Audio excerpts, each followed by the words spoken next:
Hello, welcome back to my YouTube channel. ಏನಪ್ಪ ಇದು suitcase ಇಟ್ಕೊಂಡು ವಿಡಿಯೋ ಮಾಡ್ತಾಯಿದ್ದೀನಿ ಅಂತ ಅಂದ್ಕೊಂಡಿದ್ದೀರಾ? ಹೌದು, ನಾವು ಟ್ರಿಪ್ ಹೋಗಿದ್ವಿ. 10 ಡೇಸ್ ಟ್ರಿಪ್ ಹೋಗಿದ್ವಿ. ಅದರ ಫಸ್ಟ್ ಡೇ ವ್ಲಾಗ್ ಇದು. ಸೊ ನಾವು ಹೋಗಿದ್ದಿದ್ದು 2 ಫ್ಯಾಮಿಲಿ. ನಾವು, ನನ್ನ ಮಕ್ಕಳು ಮತ್ತು ಇನ್ನೊಬ್ಬರು ನನ್ನ ಫ್ರೆಂಡು ರೇವತಿ ಮತ್ತು ನಾರಾಯಣ್ ಅಂತ, ಮತ್ತು ಅವರ ಮಕ್ಕಳು. ಇವೆರಡು ಫ್ಯಾಮಿಲಿನೂ ಪ್ಲ್ಯಾನ್ ಮಾಡಿಕೊಂಡು, ಯಾಕಂದರೆ ಮಕ್ಕಳಿಗೆ ರಜಾ ಇತ್ತಲ್ವ, ಸರಿ ಹೋಗೋಣ, ಲಾಸ್ಟ್ ಇಯರ್ ಹೋಗೋಣ ಅಂತ ಅಂದ್ಕೊಂಡಿದ್ವಿ. ಆಗಲಿಲ್ಲ, ಇಂಡಿಯಾಗೆ ಹೋಗಿದ್ವಿ ಆ ಟೈಮ್ಗೆ. ಸೊ ಹಂಗಾಗಿ ಈ ವರ್ಷ ಹೋಗೋಣ ಅಂತ ಪ್ಲ್ಯಾನ್ ಮಾಡಿಕೊಂಡು, ಹುಡುಗರಿಗೆ ಎಕ್ಸಾಮ್ ಮುಗಿದು ರಜಾ ಬಿಟ್ಟಿದ್ದ ತಕ್ಷಣ ಹೊರಟ್ವಿ. ಇದು ನಾವು ಹೊರಟಿದ್ದು ಮಾರ್ಚ್ 20ನೇ ತಾರೀಕು ಹೊರಟಿದ್ದು. ನಾನು ಸ್ವಲ್ಪ ಲೇಟಾಗೆ ವ್ಲಾಗ್ನ ಮಾಡ್ತಾಯಿದ್ದೀನಿ, ಯಾಕಂತಂದರೆ ನನಗೆ ಆವಾಗಲೇ ಅಲ್ಲಿ ಟೈಮ್ ಇರಲಿಲ್ಲ ವಿಡಿಯೋ ಎಡಿಟ್ ಮಾಡಿ ವಾಯ್ಸ್ ಓವರೆಲ್ಲ ಕೊಟ್ಟು ಹಾಕಲಿಕ್ಕೆ. ಸೊ ಹಾಗಾಗಿ ಸ್ವಲ್ಪ ಲೇಟಾಗಿ ವಿಡಿಯೋನ ಅಪ್ಲೋಡ್ ಮಾಡ್ತಾಯಿದ್ದೀನಿ. ಸೊ ನಾವೆಲ್ಲಿಗೆ ಹೋಗಿದ್ವಿ ಅಂತ ಅಂದು ಸ್ವಲ್ಪ ನನ್ನ ಯೂಟ್ಯೂಬ್ನ ಫಾಲೋ ಮಾಡ್ತಾ ಇರೋರಿಗೆ ಸ್ವಲ್ಪ ಐಡಿಯಾ ಬಂದಿರುತ್ತೆ ನಾನು ಎಲ್ಲಿ ಹೋಗಿದ್ದೆ ಏನು ಅಂತ. ಹೊಸ್ದಾಗಿ ಏನಾದರೂ ನೀವು ನೋಡ್ತಾ ಇದ್ದರೆ ಗೆಸ್ ಮಾಡಿ ಕಮೆಂಟ್ ಮಾಡಿ ತಿಳಿಸಿ. ಸೊ ಲಾಸ್ಟಲ್ಲಿ ನಾನು ನಿಮಗೆ ಹೇಳ್ತೀನಿ ನಾವು ಎಲ್ಲಿಗೆ ಹೋಗ್ತಾ ಇದ್ದೀವಿ ಅಂತ ಅಂದ್ಬಿಟ್ಟು. ಅಲ್ಲಿನ ತನಕ ಸ್ವಲ್ಪ ಕ್ಯೂರಿಯಾಸಿಟಿ ಇರಲಿ ಅಲ್ವಾ. ಸೊ ಇದು ನೋಡ್ತಾ ಇರ್ಬೋದು, ನಾವು ಕತಾರಲ್ಲಿ ಫ್ಲೈ ದುಬೈ ಅಂತ ಇದರಲ್ಲಿ ಏರ್ಲೈನ್ಸಲ್ಲಿ ಹೋಗಿದ್ವಿ. ಯಾಕಂದರೆ ನಾವು ಕನೆಕ್ಟಿಂಗ್ ಫ್ಲೈಟ್ ತೊಗೊಂಡಿದ್ವಿ. ಈಗ ಡೈರೆಕ್ಟ್ ಫ್ಲೈಟ್ ಬುಕ್ ಮಾಡಿರಲಿಲ್ಲ, ಯಾಕಂದರೆ ನಮಗೆ ಸ್ವಲ್ಪ ಬಡ್ಜೆಟ್ ಫ್ರೆಂಡ್ಲಿ ಆಗಿ ನೋಡಬೇಕಾಗಿತ್ತು. ಸೊ ಹಾಗಾಗಿ ಕನೆಕ್ಟಿಂಗ್ ಫ್ಲೈಟ್ ತೊಗೊಂಡಿದ್ವಿ. ಇಲ್ಲಿಂದ ದುಬೈಗೆ, ದುಬೈನಲ್ಲಿ ಎಕ್ಸ್ಚೇಂಜ್ ಇತ್ತು. ಅಲ್ಲಿಂದ ನಾವು ಡೆಸ್ಟಿನೇಷನ್ಗೆ ಹೋದ್ವಿ. ದುಬೈಗೆ ಹೋಗಬೇಕಾದ್ರೆ ನೋಡ್ತಾ ಇರ್ಬೋದು ಕತಾರು ಎಷ್ಟು ಚೆನ್ನಾಗಿ ಕಾಣಿಸ್ತಾ ಇದೆ ಅಂತಂದು ಟೇಕ್ ಆಫ್ ಆಗಬೇಕಾದ್ರೆ. ಸೊ ಕಣ್ಣಿಗೆ ಒಂಥರ ಹಬ್ಬ ಅಂತ ಹೇಳ್ತಾರಲ್ಲ, ಆ ಥರ. ನೀವೇನಾದರೂ ಕರ್ನಾಟಕದವರಾಗಿದ್ದರೆ ಮೈಸೂರು ಅರಮನೆ ನೋಡಿದ್ರೆ ನಿಮಗೆ ಯಾವ ಥರ ಫೀಲ್ ಅಂತ ಅನಿಸುತ್ತೋ, ನಮಗೆ ಆ ಆಕಾಶದಿಂದ ಆ ಥರ ನೋಡ್ತಾ ಇದ್ದರೆ ಸಾವಿರಾರು ಲಕ್ಷಾಂತರ ದೀಪಗಳನ್ನ ಹಚ್ಚಿಟ್ಟಿದ್ದಾರೇನೋ ಅನ್ನೋ ಥರ ಫೀಲ್ ಬರ್ತಾಯಿತ್ತು. ನೀವು ನೋಡ್ತಾ ಇರ್ಬೋದು. ಇಲ್ಲಿ ಕತಾರ್ ಹೇಗೆ ಅಂದರೆ, ನಾವು ಕತಾರಿಂದ ಯಾವುದೇ ಕಂಟ್ರಿಗೂ ನೀವು ಆಲ್ಮೋಸ್ಟ್ ಟ್ರಾವೆಲ್ ಮಾಡ್ತೀವಿ ಅಂದರೆ ನೀವು ಸಮುದ್ರದ ಮೇಲೇ ಹೋಗ್ತೀರಾ. ಆ ಸಮುದ್ರ ಮತ್ತು ಭೂಮಿ ಏನು ಎಂಡಿಂಗ್ ಇದೆ ಅಲ್ಲ, ಜಾಯಿಂಟ್ ಪಾಯಿಂಟು, ಅದನ್ನು ನೋಡೋಕ್ಕೇ ತುಂಬ ಖುಷಿ ಅಂತ ಅನಿಸುತ್ತೆ. ಈವನ್ ಡೇ ಟೈಮಲ್ಲಿ ನೋಡಿದ್ರು ಅಷ್ಟೇ, ನೈಟ್ ಟೈಮ್ ನೋಡಿದ್ರು ಅಷ್ಟೇ, ನಿಮಗೆ ತುಂಬಾ ಖುಷಿ ಅಂತ ಅನಿಸುತ್ತೆ.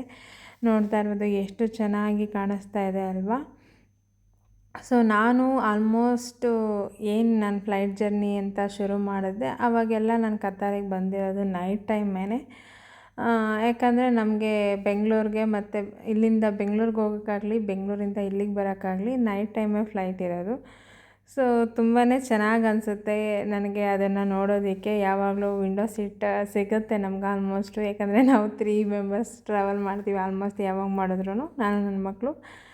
ಸೊ ಹಂಗಾಗಿ ನನಗೆ ಅದನ್ನು ನೋಡ್ತಾ ಇದ್ದರೆ ತುಂಬಾ ಖುಷಿ ಅಂತ ಅನಿಸುತ್ತೆ. ನಾವು ಎಷ್ಟು ಹೈಟಲ್ಲಿದ್ದೀವಿ, ಆ ಮನೆಗಳಾಗಲಿ, ಕಾರ್ಗಳಾಗಲಿ, ಜನಗಳಾಗಲಿ ಎಷ್ಟು ಎಷ್ಟು ಪುಟ್ಟ ಕಾಣಿಸ್ತಾರೆ ಅಂತ ಅಂದ್ಬಿಟ್ಟು. ಸೊ ಒಂದೊಂದು ಸಲ ಅನಿಸುತ್ತೆ ಇಲ್ಲಿಂದ ಬಿದ್ದರೆ ಏನಾಗ್ಬೋದು ಅಂತಲೂ ಒಂದೊಂದು ಸಲ ಭಯ ಅನಿಸುತ್ತೆ. ಯಾಕಂದರೆ ಇತ್ತೀಚೆಗೆ ನಾವು ನೋಡ್ತಾ ಇರೋ ಹಾಗೆ ಅಲ್ಲಿ ಏರ್ ಕ್ರ್ಯಾಶ್ ಆಯಿತು, ಇಲ್ಲಿ ಏರ್ ಕ್ರ್ಯಾಶ್ ಆಯಿತು ಅಂತ ಹೇಳ್ತಾ ಇರ್ತೀವಲ್ಲ. ಸೊ ಆ ಥರ ನಮಗೂ ಕೂಡ ಹೋಗ್ಬೇಕಾದ್ರೆ ಸ್ವಲ್ಪ ಒಂದು ಸ್ವಲ್ಪ ಭಯ ಆಯಿತು ಈ ಸಲ ಹೋಗಬೇಕಾದ್ರೆ. ಸೊ ನೋಡ್ತಾ ಇರ್ಬೋದು, ಇದಾಗಿತ್ತು ನಮ್ಮ ಏನು ಕತಾರ್ ಟು ದುಬೈಗೆ ಹೋಗಬೇಕಾದ್ರೆ ನಿಮ್ಗೆ ಈ ಥರ ವ್ಯೂ ಕಾಣಿಸುತ್ತೆ. ತುಂಬಾ ಚೆನ್ನಾಗಿ ಎಂಜಾಯ್ ಮಾಡಿದ್ವಿ. ನಮಗೆ ಅಲ್ಲಿ ಫ್ಲೈಟಲ್ಲಿ ಫುಡ್ ಕೊಟ್ಟರು, ಫುಡ್ಡೆಲ್ಲ ತಿಂದ್ಕೊಂಡು ನೆಕ್ಸ್ಟು ದುಬೈಗೆ ಹೋದ್ವಿ. ದುಬೈನಲ್ಲಿ ನಮಗೆ 2.5 ಅವರ್ಸ್ ಲೇಓವರ್ ಇತ್ತು. 2.5 ಅವರ್ಸ್ ಅಂದರೆ ಅದೇನು ತುಂಬ ಟೈಮ್ ಅಂತ ಅನಿಸಲ್ಲ, ಯಾಕಂದರೆ ನಾವು ಅಲ್ಲಿ ಫ್ಲೈಟಿಂದ ಇಳಿದು ನಾವು ಇಮಿಗ್ರೇಷನ್ ಎಲ್ಲ ಮುಗಿಸ್ಕೊಂಡು, ಮತ್ತೆ ಇಮಿಗ್ರೇಷನ್ ಎಲ್ಲ ಮುಗಿಸ್ಕೊಂಡು ಚೆಕ್-ಇನ್ ಆಗಿ ಒಳಗಡೆ ಬರೋ ಅಷ್ಟೊತ್ತಿಗೆ ಆಲ್ಮೋಸ್ಟ್ 1 to 1.5 ಅವರ್ ಆಗೋಗುತ್ತೆ.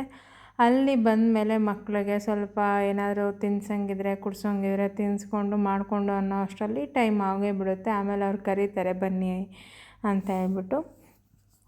ಸೊ ಅಲ್ಲಿಂದ ದುಬೈಗೆ ಅಲ್ಲಿಂದ ಫ್ಲೈಟ್ ತೊಗೊಂಡು, ಅಲ್ಲೂ ಅದೇ ಸೇಮ್ ಫ್ಲೈ ದುಬೈನೇ ಇತ್ತು ನಮಗೆ ಫ್ಲೈಟು. ಸೊ ಫ್ಲೈ ದುಬೈಯಿಂದ ತೊಗೊಂಡು ಮತ್ತೆ ನಾವು ಡೆಸ್ಟಿನೇಷನ್ಗೆ ರೀಚ್ ಆದಾಗ ಅದು ಒಂಥರ ಡಿಫ್ರೆಂಟ್ ಇತ್ತು. ಯಾಕಂದರೆ ಮಕ್ಕಳಿಗೆಲ್ಲ ಅಲ್ಲಿ ಈವನ್ ಫ್ಲೈಟಲ್ಲಿ ಕೆಲವೊಂದು ಇತ್ತೀಚಿನ ಫ್ಲೈಟ್ಗಳಲ್ಲಿ ಎಲ್ಲ ಕಡೆ ಟ್ಯಾಬ್ ಫೆಸಿಲಿಟಿ ಇರುತ್ತೆ.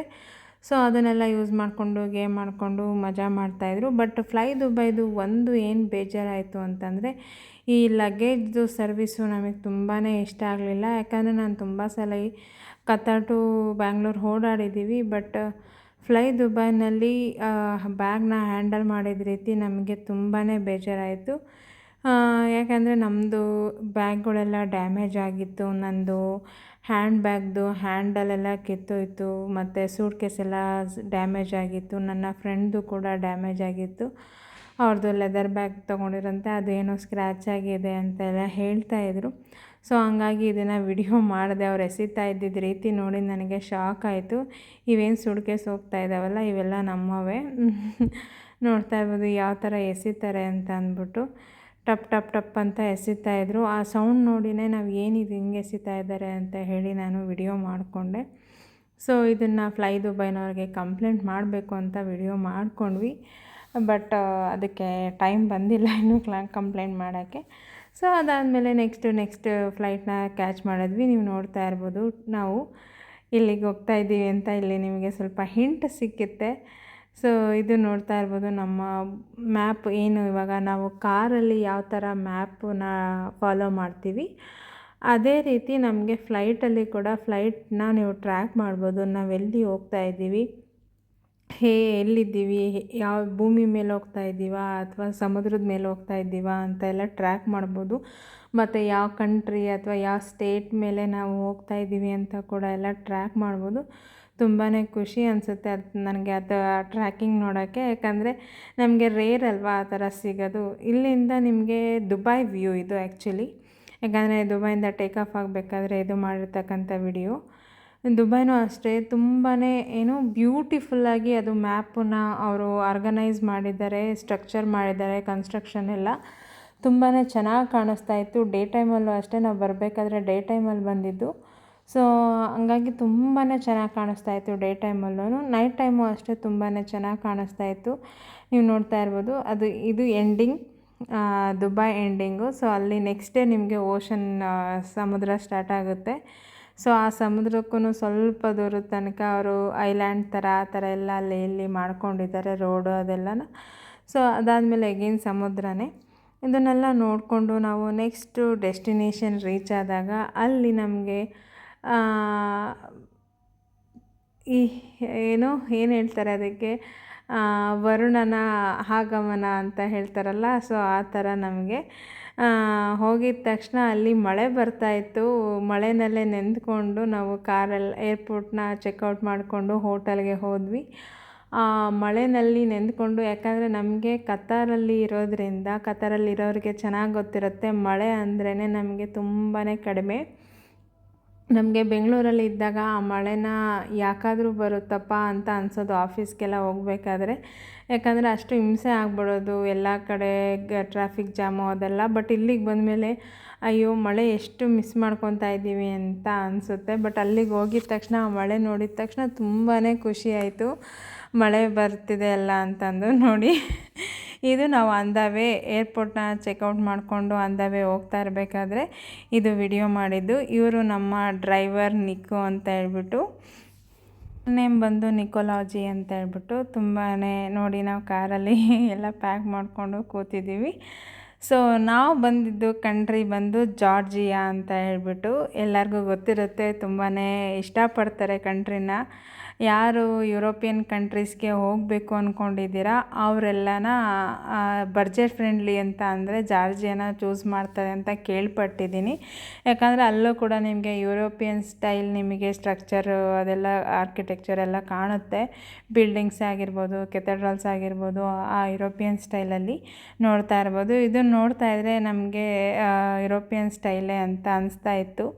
ಅಲ್ಲಿನ ಸ್ಟ್ರಕ್ಚರ್ ಆಗಿರಲಿ ತುಂಬಾ ಚೆನ್ನಾಗಿ ಬ್ಯೂಟಿಫುಲ್ಲಾಗಿತ್ತು ಕಂಟ್ರಿ ಅಂತ ಹೇಳಿದ್ರೆ ತಪ್ಪಾಗಲ್ಲ. ಅಲ್ಲಿಂದ ನಾವು ಹೋಟೆಲ್ಗೆ ಹೋದ್ವಿ. ಹೋಟೆಲ್ಗೆ ಹೋಗಿ ನೆಕ್ಸ್ಟ್ ಡೇ ಏನಾಯಿತು ಅಂತಂದು ನಾನು ನಿಮಗೆ ನೆಕ್ಸ್ಟ್ ವ್ಲಾಗಲ್ಲಿ ತಿಳಿಸ್ತೀನಿ. ಸೊ ನಿಮಗೆ ಏನಾದರೂ ಇದ್ರ ಬಗ್ಗೆ ಇನ್ಫಾರ್ಮೇಷನ್ ಬೇಕಿದ್ದರೆ ನನಗೆ ಕಮೆಂಟ್ ಮಾಡಿ ತಿಳಿಸಿ.